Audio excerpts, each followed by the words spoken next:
আসসালামু আলাইকুম। আমি আহমদ গালিব, মাকতাবাতুল ইসলামের প্রতিষ্ঠাতা ও প্রধান নির্বাহী। মেলায় আপনাদেরকে স্বাগতম। আমরা মেলার শেষ প্রান্তে আছি। আর একটি মাত্র দিন বাকি আছে আগামীকাল। তো এই মেলায় অনেকেরই অনেক বই এসেছে, আমাদেরও কয়েকটি নতুন বই এসেছে। তার মধ্যে উল্লেখযোগ্য একটি বই আছে, যেমন হালাল হারাম বইটি দেখতেই পাচ্ছেন।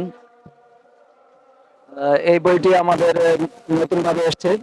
এর বাইরেও আমাদের আরেকটি বই আছে, যে এবার মেলায় নতুনভাবে আনা হয়েছে। পোস্টারে সেটে থাকে সেই মেয়েটি বইটি। তো আমাদের ঠিকানা হচ্ছে বাংলাবাজার ইসলামী টাওয়ার আন্ডারগ্রাউন্ডে, আহ, সিঁড়ি দিয়ে নামি বাম পাশে প্রথম দোকানটি। তো মেলা তো শেষ প্রান্তে, আমি পাঠকদের কাছে আহ্বান করব আগামী বছর যেন আপনারা মেলায় স্বতঃস্ফূর্তভাবে আসতে পারেন। এবারের মেলা খুব সুন্দরভাবে আয়োজিত হয়েছে, প্রকাশকরা অত্যন্ত আন্তরিক ছিল।